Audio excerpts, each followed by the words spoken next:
Sometimes it feels like we're all running, constantly, from one task to another, always fixated on that perfect end result. But what happens when someone or something forces you to just stop? To sit down with a cup of tea and actually be present? That's the question at the heart of Wanderstop. So let's talk about it, not with polished impressions, but with the raw reflections that surfaced for me while playing. I just want to say that going off script and real-time recordings are kind of uncomfy for me, and I think this was the game's intention that we'll talk about a little after. Thank you for being here. Let's reflect. I feel like I recently got into cozy gaming. I haven't really identified as a cozy gamer. I'm just like, oh yeah, I like games with cozy elements, but I play RPGs. I like games with all these strategic mechanics and all this stuff. And here's the best guide. Here's how to do this. Here's how to min-max everything. And I'm just that grindy type of player. And I'm okay with that. I really am, but I need an objective. How far can I carry this penguin? How far can I carry him? Or what's something that I can do to make it feel like I am making the most of my time and I'm making the most of everyone else's time. You know, honestly, I think the best thing that we can do is just to be here. Wow. To just be here and to be ourselves and to, I guess, just make the most of what we have in this exact moment. You know, I always want a day to be productive. I always want to make it feel like I'm doing my absolute best. I am putting out my best self, or I just know that like I don't take the time to relax and to slow down. And that's where I struggle the most.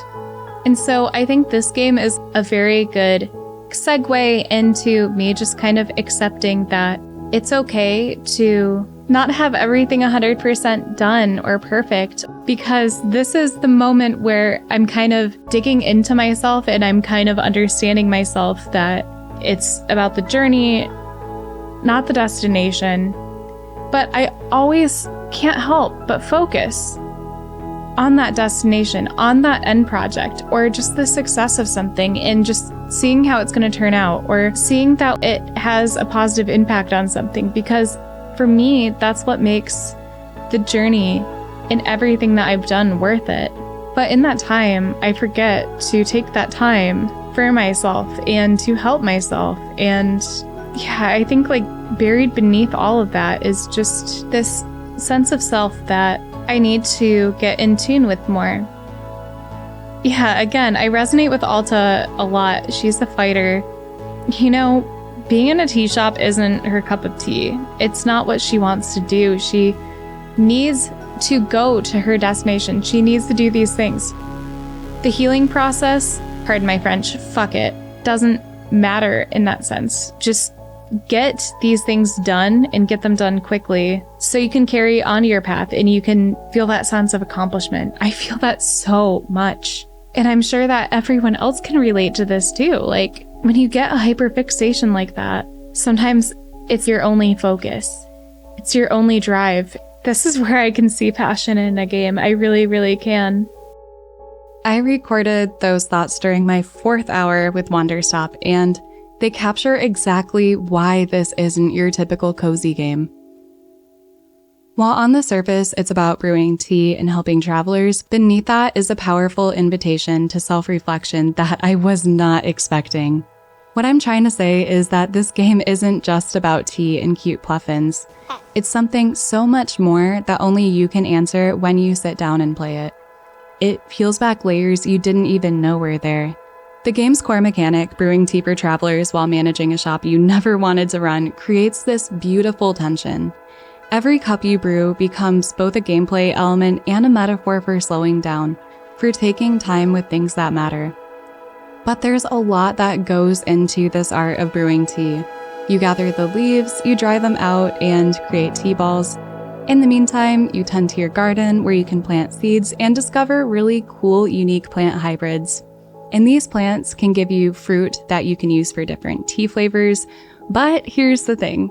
The plants can only pollinate for so long until they can no longer bear fruit. Take that as you will, I feel like this game is so rich with metaphors and beautiful reflections. Here's another that's right in front of us. It's the world itself. So Boro tells us we can return to the forest at any point in time, which will put us right back on track to our hero's journey. But here's the thing. There's kind of this reverse psychology happening, or when we're presented with the freedom of choice. When given the choice of being able to leave, at first I was kind of tempted to leave and just see what happens to Alta or to the story. But something inside of me was telling me, no, it's not the time. Plus, that tunnel looks dark and it looks like it'll take us to the unknown, and Gerald just came out from there and got cursed by a witch. I'll just stay here until I'm strong enough to lift the sword again. And then that leaves us in this really pretty, enchanting environment that we're free to explore and reflect in. Boro tells us we can go sit on a bench and drink some tea, and there's a few things I really love about this. For one, different flavors unlock different memories that come up for Alta, and I think we've all been there. A taste, a scent, or something small can trigger this nostalgia and really powerful memories for us. Sometimes it feels really good to remember these things, and they connect us to who we are and who we're becoming. Sometimes it's really uncomfy. Yet at the same time, there's this lovely contrast in the world and the colors used, because maybe after sitting with cooler color tones or feelings, you head inside the tea shop and it's immediately warm, cozy, and feels really safe. Like this game feels overall like a safe place to experience and feel these things. The interior of the tea shop is charming and whimsical. For example, there is this dishwasher.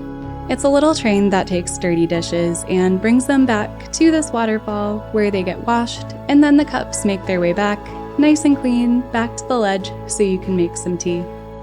The art of making tea itself is very thoughtful. You start by filling this giant beaker with water, and then you swivel over with your ladder, heat it up, turn a knob, and this is when you can add tea balls and the flavoring of your choice. You set the cup down to fill up the tea, and it overflows, which kind of makes my skin crawl, not gonna lie, but I also think that this animation is very intentional in a way because it shows you that if you wait just a moment, you'll have a lovely cup of tea. And then you'll have customers who have specific needs, and matching them with the right tea becomes a meaningful interaction rather than just a gameplay loop. You're not filling meters, you're helping someone find clarity, comfort, or courage, and it's really nice to just take a moment and chat with them. Like Gerald the Knight, I kept asking him to show me pictures of his son, who straight up looked like he was not having a good time in any of the photos. At any point, I could have said, "Stop showing me pictures," but it was kind of funny, and I liked being obnoxious in this moment and was genuinely having a good laugh through every new picture he brought up. And then he ran out of pictures and said to me, "No one's really asked or showed this much interest in seeing pictures of my son." This was both heartbreaking and warming because in that moment he tells us to keep one of the pictures that we can use to decorate our shop. I haven't gotten that far into decorating, but I did notice that when you sweep leaves, you can uncover lost items. Sometimes there's smelly teacups with flies, and another time I found a teddy bear. At another point when I got closer to Gerald, he gave me a cool stop sign that I think he stole, and I put it outside the tea shop entrance. It kind of felt really fitting for Alta to tell people, "Stop, do not enter the shop, I don't want to make you tea." Okay, so let's also talk about these cute puffins, these adorable penguin-like creatures that waddle around. There was one moment that was so touching, and this was actually right during the time I was reflecting and saying that I liked grindy games. Because for me personally, I like games that have a grind, because my mind is constantly going, and games that are grindy or involve strategy feel pretty cozy for me because I can get my brain to stop yapping. So in the moment I was reflecting and recording unfiltered thoughts, I physically stopped in my tracks because 1, ADHD, And 2, because it was adorable to watch Boro playing with the Pluffins and showed this really cool balance between knowing when to work and when to be here and present. He's present in a way that Alta and maybe us are learning to be. Again, Alta is a fighter driven by objectives and forward momentum, just like me, just like many of us.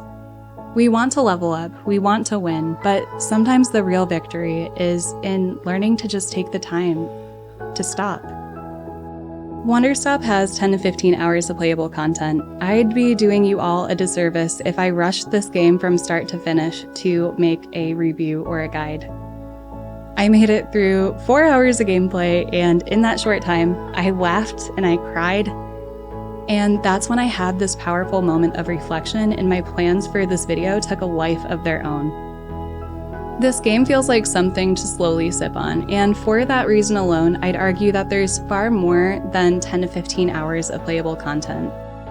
I plan on playing more because the connection I felt with this game was indescribable. I literally ran around the tea shop with a Pluffin for 20 minutes straight. Why? Because this. And because you can just tell this game was crafted with so much love, thoughtfulness, and intention. It comes from a familiar feeling we've all faced, burnout, and sometimes some of the best works of art are created in this moment. Davey Reedon, the director of the Stanley Parable, The Beginner's Guide, and this game, was also on a similar journey that I mentioned in a previous video, taking bits and pieces of his burnout to fuel the narrative. Typically in games like this, the protagonist is cheerfully excited to do the work. And so what if instead our protagonist absolutely did not want to be here? If she was broken and beaten down and starving for answers, could this charming little environment help heal her? And this became super interesting to me because that's what I had wanted. I had wanted to just do some pleasant work and then become all better. But healing is way more complicated than that. Healing is messy and it's bitter, and I want to know how to do it. I want to believe it's possible to leave your old self behind and become someone new, someone better than I am, someone more capable of rest and calm and inner peace. But God, it's so hard to do. Yeah, from that clip alone, it's just so powerful, and I would say that this game is brilliantly crafted. What makes Wanderstop truly special is how it subverts the cozy genre while celebrating it. Many cozy games provide escapism, and there's nothing wrong with that. But Wanderstop asks, what if escaping isn't always the answer? I came into this thinking I'd be reviewing another cute shop management game. I'm leaving it with questions about my own approach to work, rest, and identity. And I just gotta say, thank you so much to the developers at Ivy Road for passing along a game key. This game is incredible, and you should be so proud of what you've created. Chef's kiss, please go get some needed rest. And I hope you all can too. Please take your time with this game. Take moments to pause, enjoy, and get back into it. I also wanted to say thank you for taking your time to also stop scrolling and watch this video all the way through to the end. You taking that time out of your day means so much to me, and if you support this creative journey I'm on with YouTube, liking, commenting, subscribing, and even watching more videos helps grow this channel more than you know. Thank you so much for watching, and we will see you in the next one.